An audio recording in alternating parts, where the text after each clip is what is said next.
Well, ma'am, you messed around and found out. You thought you could get away with it. Nope. Past comes back to bite you in the butt. Ex-wife served divorce papers at work. Comes crawling back. 2023 was the worst year of my life. My marriage came to an end, and I lost my job because I apparently caused chaos at work. It was my ex-husband who had me serve divorce papers at work.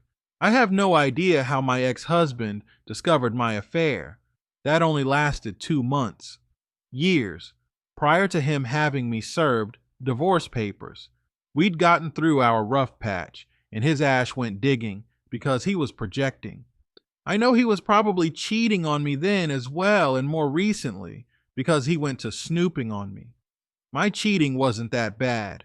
I had dinner a few times, had sex once, worst sex of my life, and he took me shopping because he knew he lacked in the bedroom. In that specific time, though, my husband and I weren't sleeping together because he was upset with my mother. My ex-husband was very petty.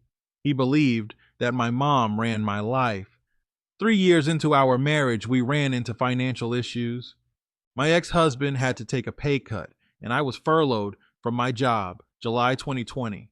So, we cut back and things were okay until he began getting frustrated about money. What made things worse is when I told him about the home my mom lived in. So my grandfather built that home. It's located in West Virginia. My grandfather left the home to me and my mother specifically. My mom cried and cried to me saying that she should have full ownership because it was her father. My grandfather loved me, but in the end, I gave up my rights to the home. To my mom, she owned 100% of the home. In 2020, the home was worth almost $1 million. When my mom sold in 2022, she got over 1 million and moved overseas. She ignores me today and acts as if I don't exist. I gave up my rights before I met my ex-husband, but when I told him in 2020, he kept telling me how stupid I was, saying my mom's evil and it was wrong for her to do that to me. I didn't care. My ex-husband cared more than me. He kept calling me names, which led to us having a rough marriage. So I joined Tinder. I refused to have sex with someone calling me stupid, and I was horny. I met a guy, tall, blue eyes, and just handsome and strong. He swept me off my feet, but I still loved my ex-husband. I wasn't divorcing him. I just needed a fix, and as stressed as he was and how he treated me, I'm sure he was cheating on me with Miss Vanessa. Lynn Connors. Yep, real name. I don't give a F anymore. Anyway, that's a whole different story. The guy I met on Tinder had sex with me one time. That's it. He started splurging on me because he wanted to be my boyfriend and kept trying harder, telling me one day he's going to earn the right to find out where I lived. He didn't know I was married. He didn't even know my real name. All my gifts, I lied and said my mother bought them for me and my mom would lie for me with no issue. This literally only lasted for 2 months. 2 whole months. I slept with the guy, we hung out, and he took me shopping a total of 3 times. Then I ghosted him because things started to get better with my ex-husband and he just stopped being mean to me. He apologized and he wanted to start going to church and stuff. I was with that because, like I said, I 100% still loved him. Heck, I still love him today, which is why I want him. And I'm trying to figure out a strategy to get him back. We just went through a rough patch and it just wasn't that serious. So anyway, we got our stuff together. We started to love each other again. He started to respect me and in return, I respected him. And the sex started again. We were all over each other, like when we first met. It was amazing. Eventually, I started working again and he got a better position at his job, just like his boss told him. His boss told him his salary cut would just be temporary, but he'll make sure he puts him in a bigger position that makes more money when the economy gets better. Both of our companies started thriving during the whole entire pandemic, so we weren't down on our butts like most people. That was such a unique time. So, things were great again. I didn't feel bad for jumping on Tinder and meeting someone. Like I said, it's almost like I didn't cheat because the sex was just horrible and it lasted maybe 3 minutes at most. I think he was a great guy. He just lacked in a certain department, and he knew it. This is the issue. Most people on dating apps are there just for a good time. No one's there to actually find love. So the fact that he was all over me and trying so hard in those 2 months was wild to me. He spent about 5 to 7 thousand on me. That's clothes, shopping, gifts, all types of stuff. Stuff that was in my closet that my ex-husband didn't even know was there. I'd have to sneak it in because he'd ask me, who bought you a Chanel purse? Smaller things I'd just lie about and say mom go it. But unfortunately, there's a lot of good guys on those dating apps. Good guys looking for love. Good guys who are probably lacking something. The looks department, bedroom department, maybe they don't have enough money, but they're on those types of apps looking for love. And I'm here to tell your listeners, if you're that guy on a dating app looking for love, I'm sorry, honey. You're not going to find it on a dating app. It doesn't exist. People get on there for a good time. That's it. I've never met a single woman, single or married or just in a relationship on a dating app to find love. Not a single woman. Family, friends. It's for hooking up only. Yeah, it's cute to pretend like you're looking for a long-term relationship, but come on. We all want the same thing, a good time and good sex. So, I'll say the beginning of 2021 is when me and my ex-husband got back on track. Things were phenomenal. We took 2 trips to Florida, road trips. It was amazing. Fast forward 2 years later, March of 2023. I'm at work doing what I'm great at, solving problems. And here comes someone delivering mail to my cubicle. He was accompanied by our front desk girl, some young dipshit who shouldn't have allowed him back in the office in the first place. She could have either received it or called me up. I wanted to beat her ass because this was so embarrassing. I found out that the guy that served me was someone that worked with my husband, which explained the big smile on his face when he delivered the divorce papers, telling me, "Petitioner, excuse me, are you Rebecca Carter?" Me, yes. Can I help you? Petitioner, grinning, "Oh, you sure can. Rebecca Carter, I have the absolute pleasure of delivering these to you," holding the damn papers like a prize. Me, "Wait, are those—" Petitioner, "Divorce papers. Ding, ding, ding, we have a winner." Me, "Are you kidding me? Here? At my job?" Petitioner, "What can I say? We aim to serve. Literally." Me, "This is completely unprofessional. You couldn't do this somewhere private."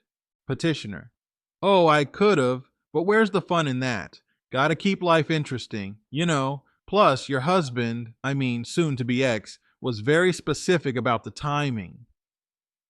Me, "You're enjoying this, aren't you?" Petitioner, "Me? Enjoying this? No, Rebecca. I'm a professional, but yes, this is the highlight of my day." Me, "Unbelievable. You're the worst." Petitioner, "Ouch. That really hurts, but hey, I'll take that as a compliment. You have a lovely day now, Miss Carter." Me, "Get out of here." Petitioner, "Don't forget to file those on time. Ciao." Me, "Unbelievable. And you, why'd you lead him back here?" Our young receptionist just started crying and took off. She actually quit that day. I took off as well. I raced home and almost got into an accident, running a red light. I kept calling my ex-husband, but he wouldn't answer. I get home and he moved everything of his out of our condo. I was upset to the fullest. He wouldn't answer my calls. He wouldn't respond to my text messages. His things were gone. This was real. This was not a prank. The only person I knew to call was my mother. My mother and I never had the greatest relationship. I don't want to get into exactly what happened, but just to make a long story short, she would always leave me alone at home, and someone took advantage of that. Our neighbor. And yes, he got away with it, as if nothing ever happened. That's as far as I'll go. Anyway, my mother didn't really seem to care. She said, "Oh, well, call a lawyer and get the divorce and move on with your life." Things happen. She didn't console me or anything, just like she didn't do in the past, so I wasn't too shocked. I did take her advice, and I found me a lawyer with the help of one of my friends. I sat with my lawyers, and I told him that this was stupid. They got in touch with my soon-to-be ex-husband's lawyer. I asked my lawyers to let my husband know that I was sorry. Soon-to-be ex-husband was claiming that I was cheating on him, and he doesn't know how many times I did it, but he proved that I was hanging out with that guy for 2 months. He had proved that all the gifts and the money I was coming up with was from that guy, even though some of that money was helping us buy things for the house. He reached out to the guy, and he was glad to spill all of the tea. He wants to hold this against me, so he found a Tinder account on one of my old laptops. I don't know how he was able to log in after so long, but he saw everything. That's where we kept the conversations. I never gave that guy my phone number. He was working so hard to get my phone number, but I told him I needed time because I've been through a lot in the past. He knew that we had sex at one time, but he made it as if I was having sex with this person all the time if he was buying me things, which was not true. It was one time. My ex-husband and I didn't own anything. We didn't have much in our joint account. Yeah, maybe $800. The money that we were making, we'd spend it on bills and everything, but honestly, we were living it up. We were always going on vacation, on the weekends, weekend trips. Something about the whole pandemic kind of scared us both. Actually, we wanted to just live it up. We weren't really focused on saving or anything, and we definitely did not want to have children anymore. So there was nothing for me to go after. Just one thing, and that was my husband. I wasn't going to let him leave me over something that I did 2 years ago and only lasted 2 freaking months. So I asked my lawyers, what do I need to do to get my husband back? I don't want the divorce. My lawyer focused on trying to mediate with my husband.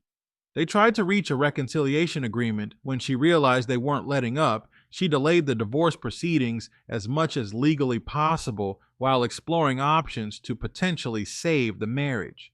She requested a cooling off period and suggested couples counseling. The judge finally bought it, and we were required to go to counseling for 90 days. I was so excited. I just knew I was going to win my husband back now. My lawyer just bought us 90 days. We attend counseling together, and it was horrible. This male counselor was completely biased. It was completely against me. Yes, because he was freaking clown. Made me feel like crap. The first meeting I knew it was over for me. It almost felt like a setup. Therapist. Thank you both for coming in today. I understand this session was strongly recommended by the judge during your divorce proceedings. My role is to facilitate honest communication and see if there's a path forward. Now, who wants to start? Me. I'll start. Look, I just think this whole process is unnecessary. What's done is done, and I've already apologized. We should be focusing on moving forward, not pointing fingers. Husband. Oh yeah, moving forward. Easy to say when you're the one who blew up the marriage. Therapist. Let's pause there. I want to set the ground rules. We're here to discuss feelings, not to score points. But let me make one thing clear before we proceed. Infidelity doesn't just happen. It's a choice, and it causes real, often irreparable harm. Me. I know that. Okay. I've said I'm sorry 100 times. I don't know what else I can do. Therapist. Let me stop you there. Saying sorry doesn't erase the betrayal. It doesn't rebuild trust. And expecting your husband to just get over it is unfair and, frankly, dismissive of the pain you caused. Do you truly understand the depth of what your actions have done to him? Me. I think so. Therapist. No, I don't think you do. Because if you did, you wouldn't sit here minimizing it by calling this process unnecessary. Your husband is here because he's hurt deeply, and you, the person he trusted most, caused that hurt. Husband. Thank you. That's what I've been trying to say.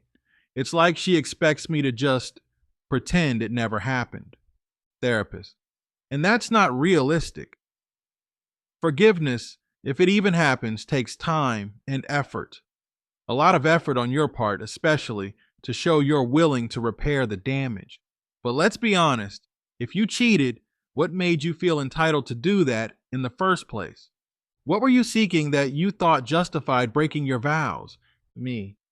I don't know, I felt neglected, I guess, like he didn't see me anymore. Husband. Oh, so it's my fault now? I was working my ass off to provide for us and you decide the solution is to cheat? That's low even for you. Therapist. No one here is saying it's your fault, but let's not deflect either. Feeling neglected doesn't justify betrayal. If you felt unseen or unappreciated, the mature, respectful response would have been to address it directly or leave the marriage before seeking comfort elsewhere. Me. I know I messed up. I hate myself for it, okay? But it's not like I planned this. It just happened. Therapist. It just happened is a convenient excuse.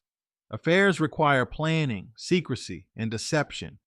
They don't fall out of the sky. Let's call it what it is. A series of deliberate choices you made, knowing full well it would devastate your husband if he found out. Husband. Finally, someone gets it. Therapist. This isn't about taking sides, it's about accountability. If you're truly sorry, you need to own what you've done, completely. That includes acknowledging the harm, expressing genuine remorse, and demonstrating consistent actions to rebuild trust. Anything less isn't enough. Me. I don't know if I can fix this. Therapist. That's the question, isn't it? Do you want to fix this? Because it will take everything you've got. And even then, there's no guarantee he'll want to stay. Rebuilding a marriage after infidelity is one of the hardest things to do, and it only works if both people are fully committed. Husband. I don't know if I can trust her again. I don't know. Therapist. That's valid, and it's okay to feel that way right now. Trust is earned over time, and it's not something you owe her just because she's sorry. What you owe yourself is honesty about what you want and what you're willing to tolerate moving forward. Me. I'll do whatever it takes. I mean that.